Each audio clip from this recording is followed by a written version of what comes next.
हमारे वृंदावन में सप्त निधि हैं। कौन कौन से? गोविंद देव, मदन मोहन, गोपीनाथ, राधा रमण, राधा वल्लभ, श्री जुगल किशोर और वृंदावन बिहारी, कुंज बिहारी लाल। ये वृंदावन के सप्त निधि हैं जो वृंदावन में प्रकट होकर के सबको दर्शन दे रहे हैं।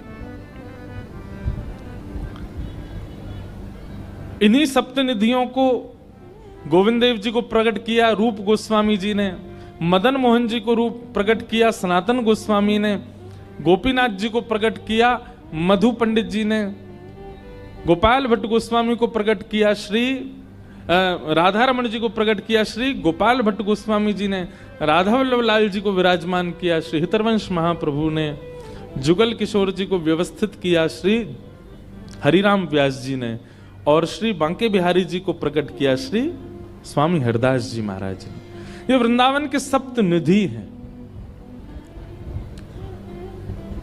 आज इन्हीं निधियों में श्री मदन मोहन जी की लीला हम सुनते हैं थोड़ी, और उनके भक्तों के चरित्र सुनेंगे, बहुत सुंदर है।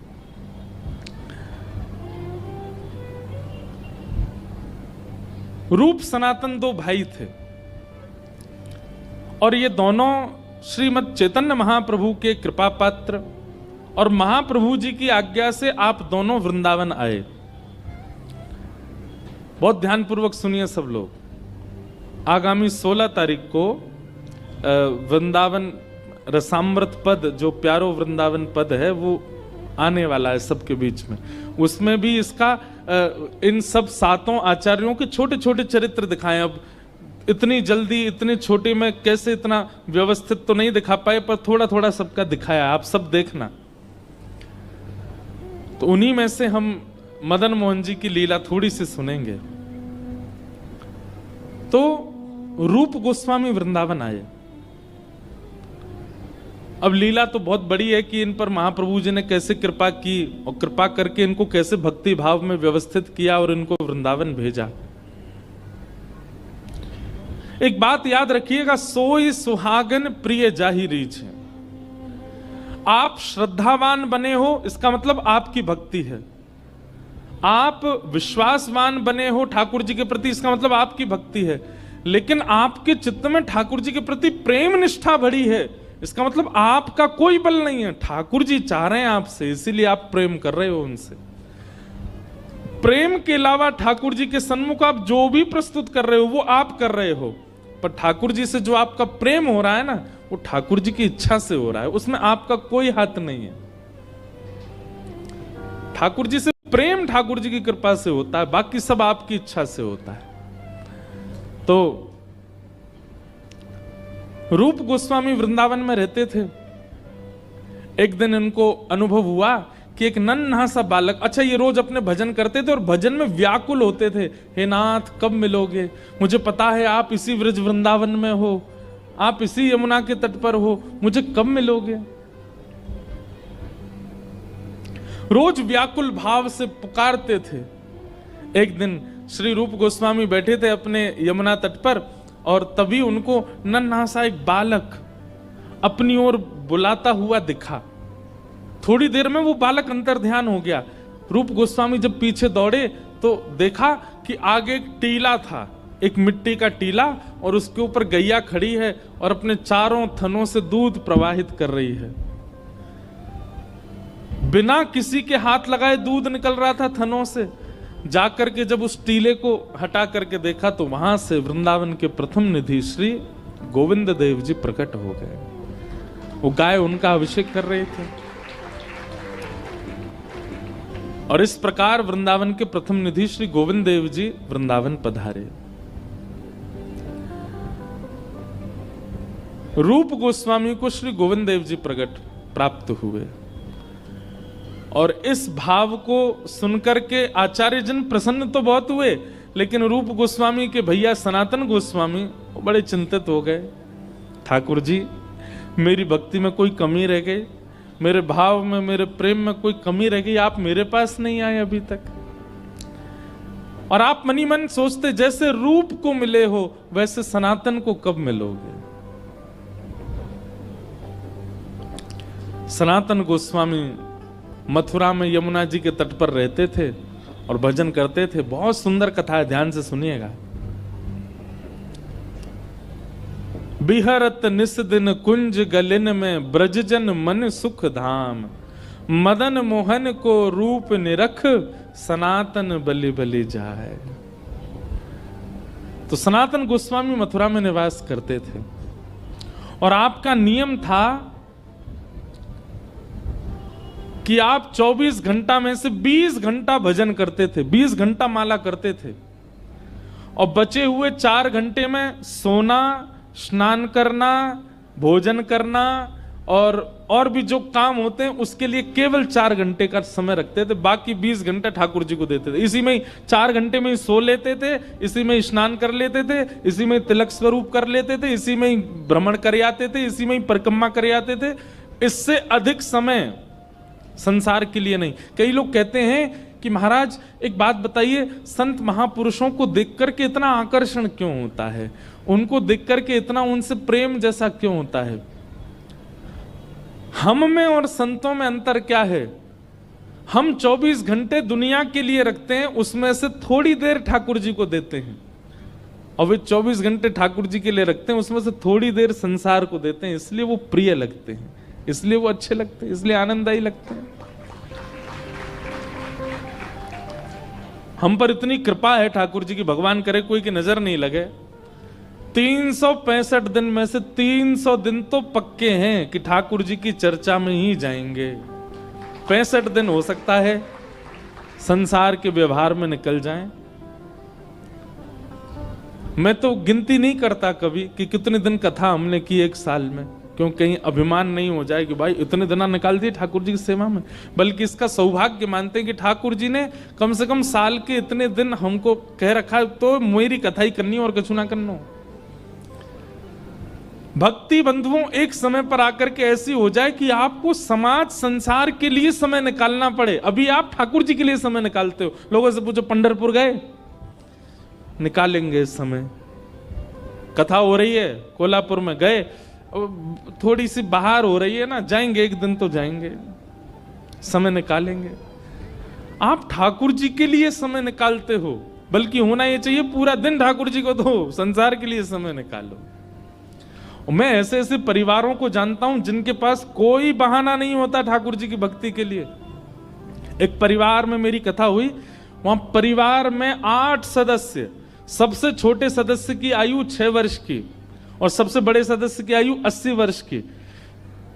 8 के 8 सदस्य 4 बजे उठ जाते हैं और 4 बजे उठ करके स्नान ध्यान करके अपने ठाकुर की सेवा में लग जाते हैं। मंगला हो जाती है, 4 बजे के बाद श्रृंगार हो जाता है, राजभोग हो जाता है, उत्थापन हो जाता है, संध्या हो जाती है और रात्रि की सेवा 8:30 बजे पूरी हो जाती है ठाकुर जी की। मतलब 4 बजे से सेवा शुरू होती है, 8:30 बजे दिन के 4-4.5 घंटे में पूरी सेवा कर देते हैं। इसी में मंगला भी कर देते हैं, इसी में श्रृंगार भी कर देते हैं, इसी में राजभोग भी कर देते हैं, इसी में उत्थापन और इसी में शयन।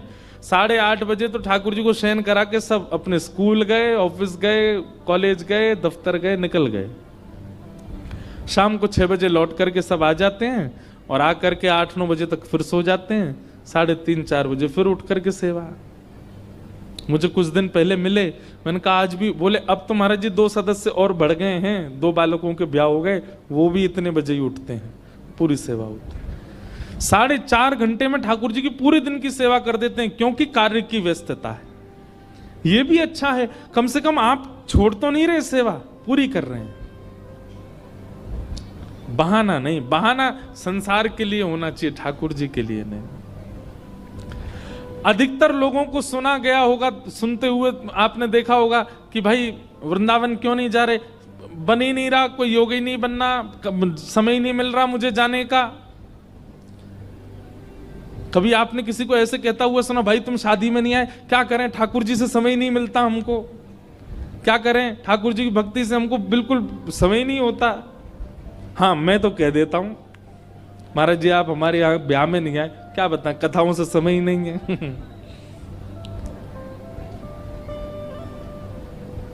भक्ति तब मानो जब आप किसी से ऐसा कह दो कि भाई क्या करें, ठाकुर जी से हमें समय ही नहीं मिलता, अभी आप संसार से समय निकालते हो।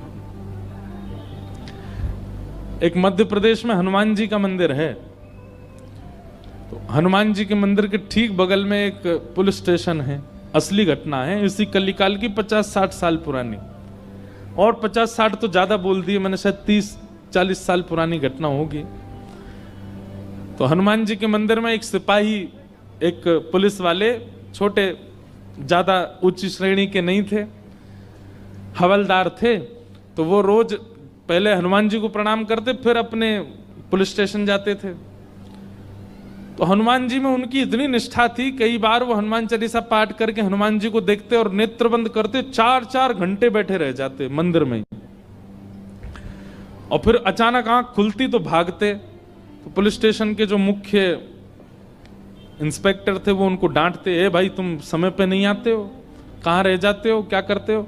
बोले मैं हनुमान जी के मंदिर में बैठा रह जाता हूँ बगल में, आ तो मैं सुबह ही जाता हूँ, पर मैं क्या, बोले भक्ति वक्ति करनी है तो वर्दी उतारो, उसी में लगे रहो। बहुत डांट पड़ने लगी। एक दिन तो लास्ट वार्निंग दे दी, बोले कल से अगर तुमने एक भी दिन ऐसा किया तो तुमको हम निकाल देंगे। लेकिन बेचारे रोज हनुमान जी के पास आते। हनुमान जी के प्रति उनका कोई संबंध था, या तो भाई मानते थे या कुछ मित्र मानते, कुछ मानते थे। तो बाहर आए और बाहर से ही प्रणाम करने लगे हनुमान जी को। बोले अंदर नहीं आऊंगा, अंदर आता हूं तो आप पकड़ लेते हो और मेरी नौकरी छूट जाएगी। बाहर से प्रणाम करके जाने लगे तो मन बेचैन हो गया कि नहीं, क्या नौकरी इतनी बड़ी है मेरे लिए कि मैं हनुमान जी को बाहर से देख रहा हूं? नहीं, भीतर जाके प्रणाम तो करूं। अब लेट होऊंगा तो हो जाऊंगा, क्या होगा, निकाल देंगे मुझे। पर हनुमान जी तो ये जीवन भर साथ रहने वाले, ये मुझे कभी नहीं त्यागेंगे।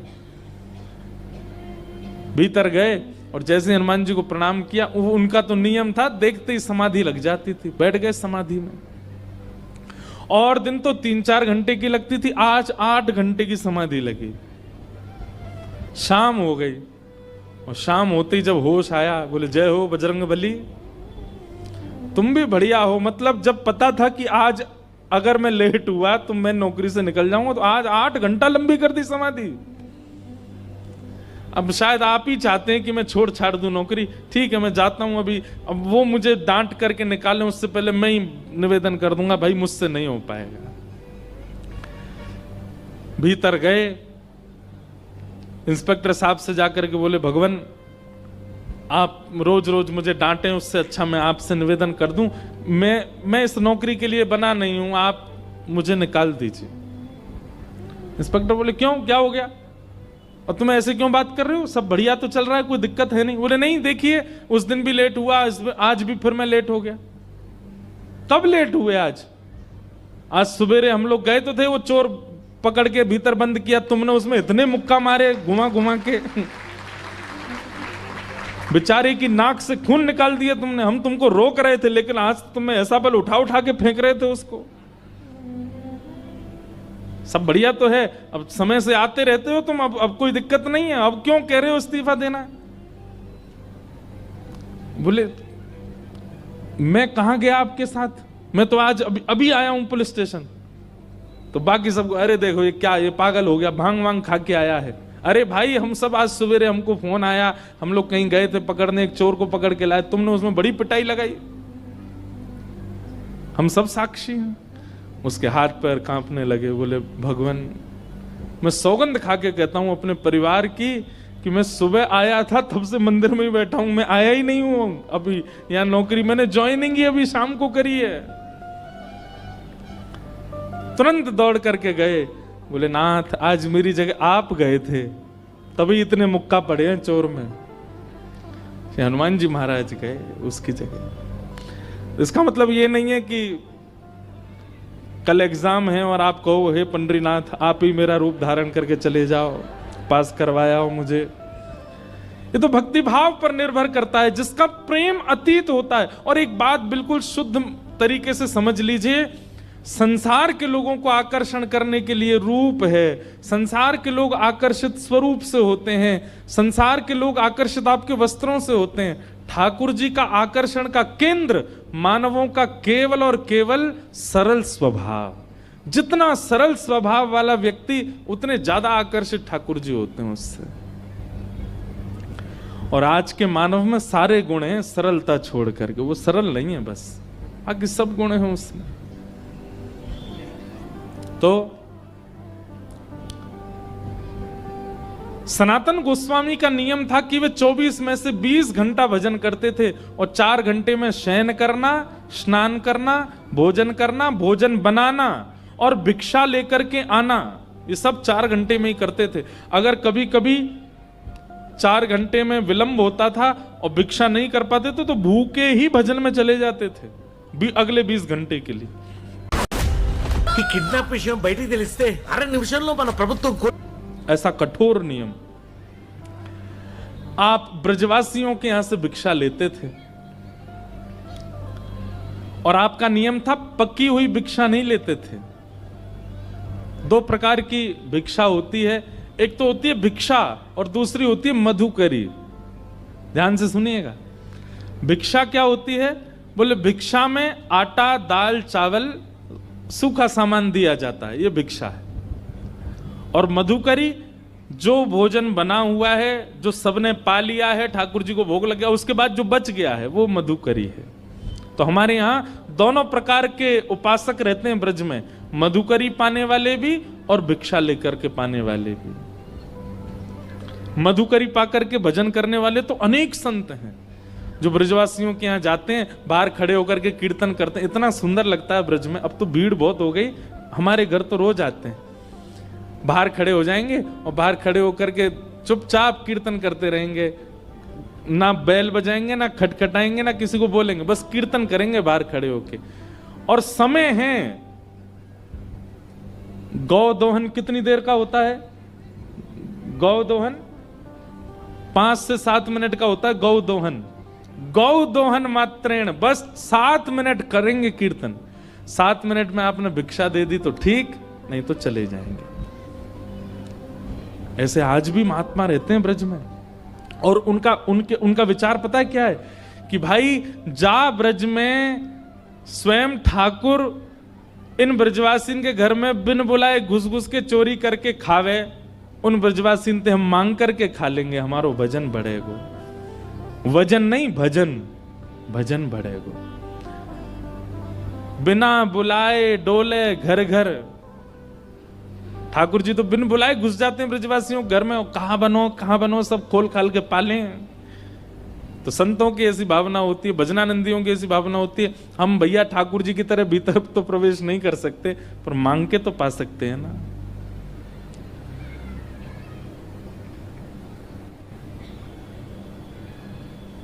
ब्रजवासिन की मधुकर पाऊं, ब्रजवासिन की मधुकर पाऊं। हाँ, ब्रजवासिन के मधुकर पाऊं, ब्रजवासिन की मधुकर पाऊं। प्यारे राधा रमण संग नैन लगाऊं, प्यारे राधा रमण संग नैन लगाऊं।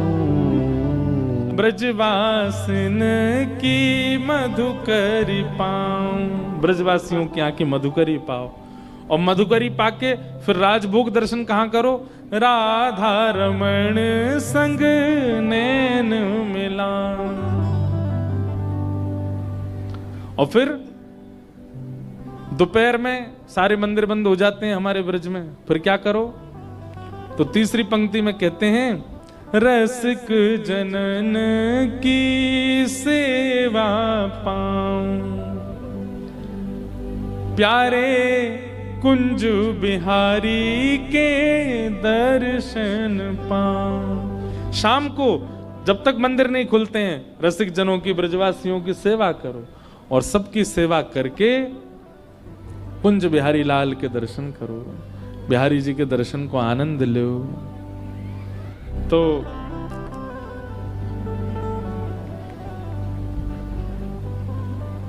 आप रोज भिक्षा लेने के लिए जाते थे एक दिन आप भिक्षा लेने के लिए गए तो एक ब्रजवासी मैया थी, उनके घर में श्री मदन मोहन जी की सेवा विराजमान थी।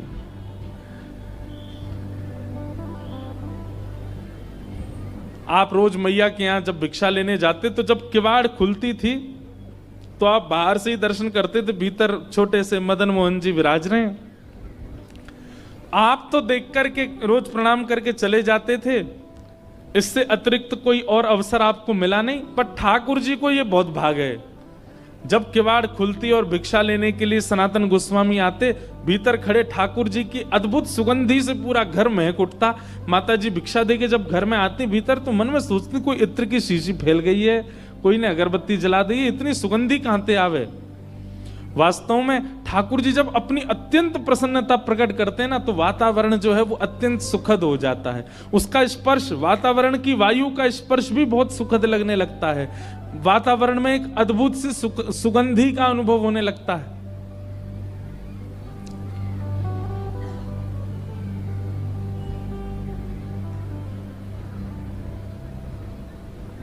तो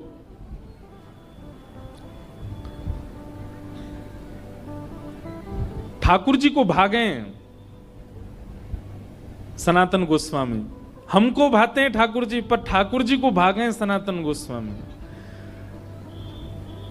रात्रि में ठाकुर जी मैया की, बूढ़ी मैया जो थी उनके स्वप्न में गए और स्वप्न जाके बोले, मैया तुमने मेरी बड़ी सेवा करी, मैंने तुम्हारे घर खूब सेवा करी, खूब सेवा करवाई, खूब 56 भोग अरोगे, खूब आनंद सो प्रेम पायो, लेकिन अब आपके कछुदना शेष रह गए। मैया को बता रहे हैं ठाकुर जी, मैया से कह रहे हैं कछुदना में आप तो चली जाओगी वैकुंठ और फिर मैं अकेला रह जाऊंगा, फिर आपके दूर दूर के रिश्तेदार सब यहां पे आके लड़ेंगे झगड़ेंगे कि हम करेंगे सेवा, हम करेंगे सेवा। मैया वहां से अच्छा तो तू मुझे पहले ही कोई और को सौंप जा। तो मैया ने स्वप्न में ही पूछा, जय जय कौन है, कौन ऐसा सुहागन है जिससे आप अपनी सेवा कराना चाहते हैं। तब ठाकुर जी बोले, मैया एक बाबा तो भिक्षा ले वे आवे, सनातन बाबा, वही को तू मुझे पधरा दे, मैं वही के पास ही अपनी सेवा करवाऊंगा। मैया पहले तो बहुत रोई, बोले मेरी सेवा में कोई कमी है ठाकुर जी?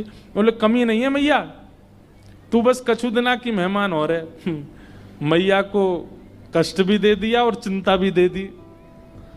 किसी को पहले ही बता दो कि भैया तुम्हारे कछुदनी शेष बच्चे, तो वैसे ही बेचारो टेंशन में आ जाए। ठाकुर जी केवल इतना ही कह देते कि उसको दे दो, ये क्यों बता दिया कि कछुदना में ही जाने वाली है।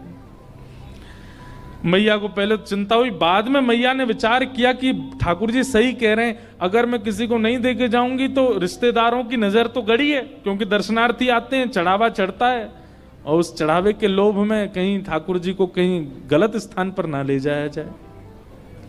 तो अगले दिन मैया ने श्रृंगार किया, भोग लगाया, इतने में ही बाहर सनातन गोस्वामी आ गए थे भिक्षा लेने। तो मैया गई और रोते रोते बोली, बाबा कल रात में स्वप्न में ठाकुर जी आए और आकर के मुझसे कह गए कि मोह तो बाबा दे दो, अब तुम यहीं डटे रही हो, मैं ठाकुर जी को ला रही हूं, उनको सब श्रृंगार सामग्री सब आपको दे रही हूं, ठाकुर जी को ले जाओ, आप ही सेवा करो बाबा। सनातन गोस्वामी बोले, मैया मैया रुको रुको रुको रुको, हमको श्रृंगार करना नहीं आता, हम केवल नाम जप करना जानते हैं, राधे कृष्ण कृष्ण कृष्ण राधे राधे, 20 घंटा यही करवाओ हमसे। अब किसी की रुचि नाम जप में होती है, किसी की रुचि सेवा में होती है, किसी की रुचि कथा में होती है, किसी की रुचि परिक्रमा में होती है, किसी की रुचि भोग में ही होती है। सनातन गोस्वामी बोले, दूसरी बात, सेवा तो सौभाग्य मेरे पास ठाकुर जी आएंगे, पर आपका इतना सुंदर भवन, इतनी बढ़िया व्यवस्था, मैं तो छोटी सी कुटिया में रहता हूं और जमुना जी में बाढ़ आ जाती है तो मेरी कुटिया तो बह और जाती है, उसमें ठाकुर जी को कहां विराजमान करूंगा, मेरे यहां कोई महल नहीं है। और तीसरी बात मैया, मैं तो 20 घंटा आंख बंद करके ध्यान में रहता हूं, आपके ठाकुर को तो सवेरे उठाना पड़े, बाल भोग लगाओ, फिर राज भोग लगाओ, फिर ब्यारू भोग लगाओ, फिर श्रम भोग लगाओ, 8 बार तो ये भोजन करते हैं, मैं किस करूंगा इनकी सेवा। अच्छा, मुझे करने में दिक्कत नहीं, मैं तो देखो 4 घंटा ही नियम से बाहर रहता हूं, उसमें ही सेवा कर पाऊंगा, इनसे पूछ लो ये राजी है कि नहीं। मतलब जैसे ब्याह पक्का होता है ना, तो लड़का पक्ष का या लड़की पक्ष के पहले ही अपनी डिमांड रख देते, भाई हम तो ऐसे ऐसे हैं, पूछ लो, रह सको निभा सको तो करना ब्याह। ऐसे ही सनातन गोस्वामी ने ठाकुर जी के लिए बोला, बोले ठाकुर जी से एक बार पूछ लो, व्यवस्थाएं ऐसी हैं मेरे यहाँ, रह पाएंगे कि नहीं। मैया बोली आज मैं ठाकुर जी से बात करूंगी। रात में जैसे मैया सोई, स्वप्न में फिर ठाकुर जी कहा बात है मैया। बोले बाबा के यहाँ ना तो घर अच्छो बनो भयो, ना भोजन की अच्छी व्यवस्था, रसोई घर भी नहीं है, आप तो 8 बार भोग लगाते हो, आपको श्रृंगार करवाना होता है, ये सारी व्यवस्था उनके यहाँ नहीं है, वो तो 4 घंटा ही नियम से बाहर रहते हैं, तभी आपकी सेवा कर सकते हैं। और हो सकता है मैं तो बढ़िया पोशाक पहनाती हूँ, बाबा तो केवल एक कॉपीन पहनाएगा आप, सर्दी पड़ेगी जाड़ो पड़ेगा, मैं तो आपके आगे अंगीठी रखती हूँ कोयला की, बाबा तो आपको कंबल उड़ा के बैठा देगो बस। और बाढ़ आ गई तो है सके पेड़ के नीचे भी रहना पड़े। ठाकुर जी बोले मुझको सब मंजूर है, पर रहूंगा वही के यहाँ। यही तो प्रेम होता है। लड़की को पता चल जाए कि जिससे मेरा ब्याह होने वाला है उसने इतनी शर्तें रख दी हैं, तो लड़की पहले हाथ नहीं करना ब्याह, ऐसे से क्या ब्याह करना। लेकिन ठाकुर जी का प्रेम सच्चा है। ठाकुर जी कह रहे हैं कि भैया वृक्ष के नीचे भी रखेगो तो रहूंगा वही के संग ही। क्योंकि मैंने कल भी कहा था, ठाकुर जी व्यंजन के आदि नहीं रहते, ठाकुर जी तो व्यंजन बनावे वारे के आदि रहते हैं।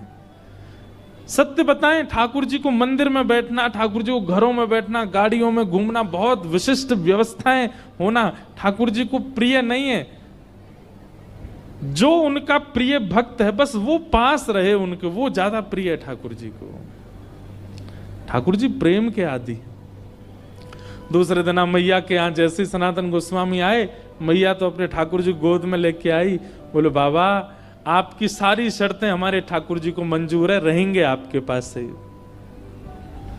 बाबा बोले अच्छा लाओ दो।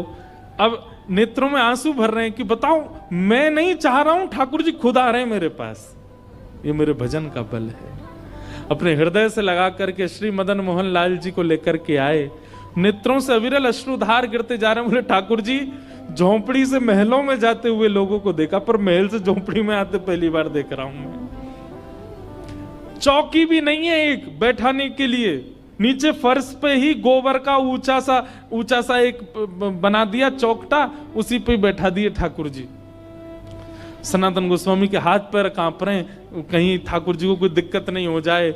जल की व्यवस्था कर दी। अब बोले अब क्या भोग लगाऊं, मुझे तो सब्जियां भी बनानी नहीं आती, मैं तो आटा लेके आता हूं, यमुना जल में माड़ करके मोटा सा आटा टिक्कड़ बना करके और रज में भीतर धर देता हूं, 2-2 दिन में उसी में से निकाल के पाता रहता हूं, इनका कैसे भोग लगाऊं मैं।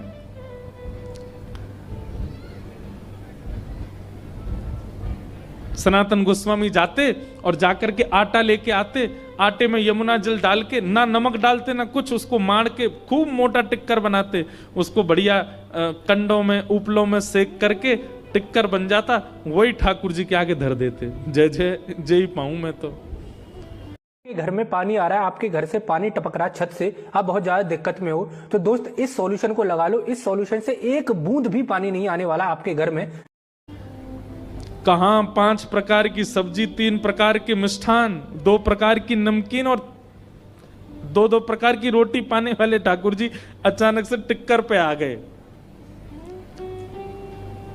4 दिन तक ठाकुर जी का टिक्करों का ही भोग लगा, और उसमें भी सनातन गोस्वामी ठाकुर जी को उठाते, भोग लगाते, फिर सुला देते, और फिर अगला भोग 24 घंटा बाद लगेगा। 4 दिन बाद ठाकुर जी सनातन गोस्वामी के ध्यान में आए, नेत्र बंद करके जप कर रहे थे। जैसे ही ठाकुर जी आए, सनातन जय जय, आपकी सेवा बढ़िया चल रही है, कोई दिक्कत तो नहीं है, आप सुखी हो, आप आनंद में हो। ठाकुर जी बोले हाँ है तो सब बढ़िया, कोई आनंद कोई दुखी नहीं है। जय जय आपकी आवाज ऐसी काहे को लग रही है, बहुत दबी दबी सी। बोले वो कहा 4 दिन से रूखे टिक्कर पा रहे हैं ना, गले में इर्ज गए हमारे, इर्ज ना समझते हैं, गले में अटक गए हैं। अरे जय जय, मैं कहा आज्ञा करो, और नेक वाह में जो है का नमक डाल दे करो आटे में, नमक डाल के फिर जल से मार दिया करो, थोड़ा तो एक स्वाद आ जाएगा उसमें। सनातन गोस्वामी बोले पिछले 40 साल से तो मैं केवल आटा ही पा रहा हूं, मैं नमक कभी डाला नहीं, पर आपकी आज्ञा, कल से नमक लाऊंगा। भिक्षा लेने गए, आटा लिया तो आटा दे करके बेचारी मैया तो चली गई भीतर। सनातन गोस्वामी सुनो थोड़ा नमक और दे दो। मैया बोली आ गया चटोरा घर पे, अभी तो नमक की क्या चले, अभी देखना क्या क्या आएगा तुम्हारे यहाँ। नमक लेकर के गए, जा करके आटा में बोर के ठाकुर जी को पवायो। 4 दिन 5 दिन तक ठाकुर जी बढ़िया, अब तो टिक्कर में नमक है पाते हैं। 4-5 दिन बाद ठाकुर जी फिरते ध्यान में आ गए और खांसते भय आए। सनातन गोस्वामी बोले जय जय, जाड़ो लग गो आपको, ठंड लग गई है? नहीं नहीं जाड़ा ठंड तो नहीं लगी है, पर भैया देखो बहुत बढ़िया लग रहा है, हमको कोई दिक्कत नहीं, हम बहुत प्रसन्न है। 24 घंटा में एक बार भोजन मिलता है, प्योर डाइटिंग चल रही है हमारी। लेकिन ठाकुर जी ने ऐसा तो नहीं बोला, कोई तो मैं बोल रहा हूं। लेकिन भाई आटा जो है ना ये पेट में जाता है, जगह जगह चिपक जाता है, इसलिए उसमें घी करके मीड़ के उसमें नमक डाल करके दे दिया करो। सनातन गोस्वामी बोले फिर 6 दिन बाद कहोगे नींबू भी ले आओ, फिर कहोगे चीनी भी ले आओ। वो आलू भुन जाएंगे, भुन के उनके छिलका अलग करके मीड़ के उसमें नमक डाल करके दे दिया करो। सनातन गोस्वामी बोले फिर 6 दिन बाद कहोगे नींबू भी ले आओ, फिर कहोगे चीनी भी ले आओ, फिर कहोगे मालपुआ बनाओ, अब कहोगे फिर रसगुल्ला बनाओ। ठाकुर जी आप चलो, आपको वापस मैं ही छोड़ के आऊं महलों में।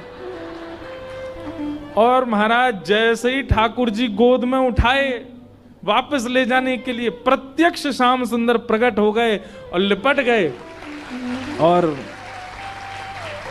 मदन मोहन जी प्रकट होकर के बोले मैं रूखी रोटी में ही राजी हूं, रहूंगा तुम्हारे पास से, जाऊंगा नहीं यहाँ से, यहीं रहूंगा। आहा बिहरत निस दिन कुंज गलिन में ब्रज जन मन सुख धाम, मदन मोहन को रूप निरख सनातन बलि बलि जाए। ऐसे हमारे श्री मदन मोहन लाल, बोलो मदन मोहन लाल की। तो वृंदावन सप्त निधियों के दूसरे ठाकुर जी श्री मदन मोहन लाल जी ऐसे सनातन गोस्वामी के पास आए। इसके बाद मुगलों का बहुत आक्रमण चल रहा था, उसमें भी औरंगजेब ये क्या करते थे कि ये मंदिरों में जाके मंदिर तोड़वा देते थे और फिर मूर्तियों को खंडित कर देते थे, जिसके कारण कई ठाकुरों ने ब्रज से राजस्थान पलायन किया। गोविंद देव जी प्रस्थान कर गए, जयपुर में विराजमान हो गए। गोविंद देव जी के मंदिर की 3 मंजिलें तो गिरवाई दी थी औरंगजेब ने। तो गोविंद देव जी को ले जा करके जयपुर के राजा ने कहा कि हम यहां सुरक्षा देंगे, आप ठाकुर जी को ले आओ। तब फिर सनातन गोस्वामी ने पत्र लिखा, बोले भैया हमारे ठाकुर श्री मदन मोहन जी हैं और इनकी भी बड़ी ख्याति है, सब मथुरावासी ब्रजवासी दर्शन करने आते हैं, इनका भी स्थान वहीं हो। तब सनातन गोस्वामी जी भी इनके शिष्य या सनातन गोस्वामी वो लेकर के ठाकुर जी को मथुरा गए, जयपुर गए और श्री मदन मोहन लाल जी जयपुर में विराजे। अब जयपुर के राजा जो थे वो गोविंद देव जी की सेवा करते थे और गोविंद देव जी की सेवा के बाद फिर श्री मदन मोहन जी की सेवा करते थे। जयपुर में 3 ठाकुर विराजते हैं वृंदावन के, मदन मोहन, गोविंद देव और गोपीनाथ। तो राजा की एक पुत्री थी, उसका विवाह हुआ, बड़े धूमधाम से विवाह हुआ। राजस्थान में करौली एक जगह, वहां पर उसका विवाह हुआ। विवाह में पिता ने अपनी पुत्री से कहा बेटी देख मैंने तेरे लिए सब व्यवस्था की, इतनी पालकियां जा रही, इतना सोना जा रहा है, इतने जवाहरात जा रहे हैं, तेरे लिए कोई दिक्कत नहीं छोड़ी। एक राजकुमार से तेरा ब्याह निश्चित किया, और कुछ तेरे मन में हो तो तू मुझे बोल, मैं तेरे को दूंगा। तो उस बेटी ने कहा पिताजी पक्का दोगे? बोले हाँ। बोले आप तो प्यारे गोविंद देव की सेवा करते हो, ये जो दूसरे ठाकुर श्री मदन मोहन है इनको मुझे दे दो, मैं इनको करौली ले जाऊं और वहां इनकी सेवा करूं। तो महाराज बेटी की ये बात सुनकर के पिता इतने व्याकुल हो गए कि अपनी पुत्री के चरण पकड़ लिए कि लाली, तू कहे तो जयपुर का पूरा घराना तेरे नाम कर दूंगा, लेकिन तू ठाकुर जी को मत लेके जा मुझसे। ये कृपा करके ठाकुर जयपुर में विराजे, वृंदावन में प्रगटे ठाकुर जी जयपुर आए हैं, इनको लेके मत जा। बेटी बोली और मुझे कुछ नहीं चाहिए पिताजी, बाकी सारी संपत्ति आप रख लो, लेकिन मदन मोहन लाल जी को मुझे दे दो। यहां बेटी की हट हो रही है कि मुझे दे दो, पिता लड़ रहे हैं कि नहीं। सबने आके समझाया, बोले आपके पास गोविंद देव जी हैं ना, आप उनकी सेवा में हो, बिटिया कह रही है तो श्री मदन मोहन जी उसके साथ चले। बोले नहीं, मैं तो दोनों की सेवा करूंगा। लेकिन जब पुत्री का हट अधिक होने लगा तो फिर राजा ने एक नियम बना दिया। बोले ठीक है, एक काम करते हैं। बोले क्या? कल तेरे सामने 5 विग्रह एक जैसे रखे जाएंगे मदन मोहन जी के, पहले से 5वें तक एक भी अंतर नहीं होगा। एक से नेत्र, एक से नासिका, एक से होठ, एक से हाथ, एक से पैर, एक ही धातु, एक ही श्रृंगार, एक ही वस्त्र, एक ही इत्र, सब कुछ एक जैसा। उन 5 में से 4 स्वरूप जो होंगे वो अभी कल के परसों के निर्मित होंगे। एक स्वरूप जो है वो असली मदन मोहन जी होंगे। अगर तैने असली पहचान लिए तो तू ले जाना, और तू अगर नहीं पहचान पाई तो फिर वो जयपुर में ही रहेंगे। बेटी हां बोलने में संकोच करने लगी तो राजा बोले इतना ही प्रेम है तेरा, नहीं पहचान पाएगी तो फिर मना कर देना। तो उसने कह दिया नहीं नहीं, मैं पहचान जाऊंगी, मैं बहुत प्रेम करती हूं अपने मदन मोहन जी से, मैं पहचान जाऊंगी असली कौन से। राजा बोले ठीक है। रात भर बेटी चिंता में बैठी रही, रोती रही, क्या करूं क्या करूं। अब तो मदन मोहन जी के किवाड़ बंदे थी, सो रहे थे, बाहर ही जाकर के देली पूजने लगी, हे ठाकुर जी मैं तो अयोग्य हूं, अबोध हूं, पर मेरी इच्छा है कि आप मेरे साथ चलो। अगर आप मेरे साथ चलना चाहते हैं वास्तव में तो कुछ लीला कीजिए ना। और ऐसा कहकर के रोते रोते रोते वो वहीं सो गई। ठाकुर जी स्वप्न में आए और स्वप्न में आकर के बोले सुनो हे राजकुमारी। बोले हाँ। देखो तुम्हारे पिता मुझे बिल्कुल नहीं छोड़ना चाहते, वो 5 स्वरूप एक जैसा ही बना करके प्रस्तुत करेंगे, मुझे पहचान पाना बहुत मुश्किल होगा, तुम नहीं पहचान पाओगी। राजकुमारी बोली जय जय, तो फिर मैं क्या करूं। बोले भैया सुनो, तुम ना 5 के हाथ पकड़ के देखना, जिसके हाथ पकड़ने पर उसके एक हाथ की उंगली खड़ी होकर के हिलने लग जाए, समझ जाना वो मैं ही हूं। मैं अपनी एक उंगली हिला दूंगा, मेरी एक उंगली से तुम पहचान जाना मैं हूं। पिता को बिल्कुल विश्वास से कह देना यही मदन मोहन है, और मैं तुम्हारे साथ चल दूंगा।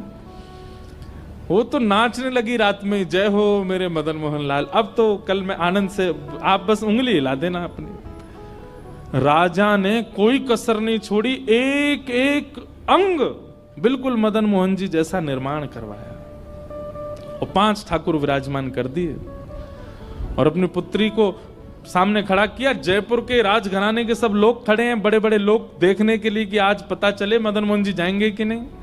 और कहा लाली देखो बताओ कौन से मदन मोहन जी। नेत्रों में पट्टी बांधती थी ताकि स्पर्श से ही पहचान सके, तो पहले मुंह पकड़ती, उसके बाद यहां पकड़ती, हाथ पकड़ती, जैसे ही हस्त कमल पर हाथ घुमाती, उंगली नहीं हिलती, बोलती ये नहीं है। दूसरे पर हाथ करती और हाथ पे ऐसे घुमाती, बोली ये भी नहीं है। तीसरे चौथे सब निकल गए। अब तो वो घबरा गई कि ऐसा तो नहीं मदन मोहन जी उंगली उठा ही नहीं रहे हो। 5वें पर जैसी गई, जैसे जाके देखा, उधर फिर से हाथ देखे, ठाकुर जी ने उठाई नहीं उंगली। अब तो बोली रुक जाओ मैं एक बार और देखूं, और एक बार और उसने प्रयास किया, पहले दूसरे ने नहीं उठाई। तीसरे के पास जैसी गई, नेत्र थोड़े भर से आए उसके हृदय से, हे मदन मोहन लाल कृपा करो ना। जैसे हाथ पकड़े सोई ठाकुर जी ने अपनी उंगली उठा करके धीरे धीरे हिला दी। उसने तुरंत ठाकुर जी का हाथ पकड़ के पिताजी के सामने, पिताजी ये हैं मदन मोहन लाल जी। अब सब लोग देखने लगे, राजा को पता है असली कौन से। राजा नतमस्तक हो गया, दंडवत हो गया, और दंडवत होकर के बोला पुत्री ने सही चुना, यही है श्री मदन मोहन लाल। महाराज रथ तैयार किया, उसमें मदन मोहन जी को विराजमान किया और बहुत रोया राजा। पुत्री जाते जाते बोली पिताजी आप रोइए मत, आपने देखा मैं कितना प्रेम करती हूं मदन मोहन जी से। आपने 5 स्वरूप बनवाए, फिर भी मैं पहचान गई कौन से हैं मदन मोहन लाल जी। राजा धीमे से बोले, सुन, मुझे सब पता है, तूने कैसे पता किया? वो उंगली हिलती हुई मैंने भी देखी थी, लेकिन मैं कष्ट में नहीं रो रहा हूं, मैं तो प्रसन्नता में रो रहा हूं।